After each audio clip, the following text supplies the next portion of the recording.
తూర్పుగోదావరి జిల్లా అనపర్తి నియోజకవర్గం టికెట్ కేటాయింపుపై టీడీపీలో రచ్చ మొదలైంది. పొత్తులో భాగంగా ఆ టికెట్ను బీజేపీకి కేటాయించడంతో ఆందోళనలు మొదలయ్యాయి. తొలి జాబితాలో టీడీపీ మాజీ ఎమ్మెల్యే అయిన నల్లమిల్లి రామకృష్ణారెడ్డికి టికెట్ కేటాయించిన చంద్రబాబు ఆ తర్వాత ఎలాంటి సమాచారం ఇవ్వకుండా ఇప్పుడు బీజేపీకి టికెట్ మార్పు చేయడంపై అనపర్తిలోని టీడీపీ కార్యకర్తలు మండిపడుతున్నారు.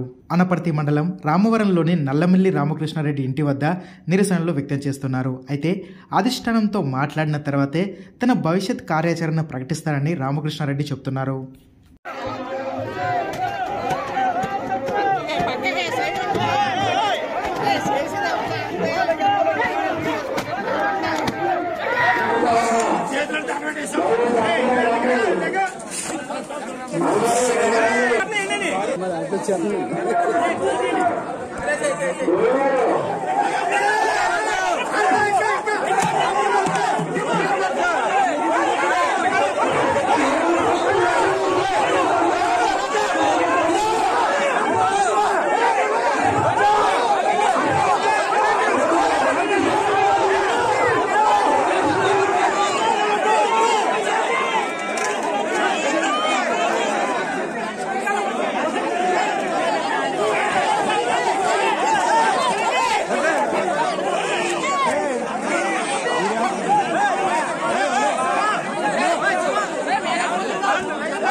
మీరు అభ్యర్థి కాకపోతే నేను చచ్చిపోవడానికి సిద్ధం.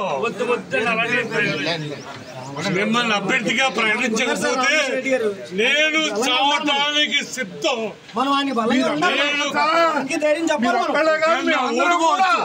నా ఓడిపోవచ్చు కానీ మేమందరం కూడా నా నల్లమిల్లి మూలారెడ్డి గారి కుటుంబానికి టికెట్ ఇవ్వకపోతే రావటానికి సిద్ధం.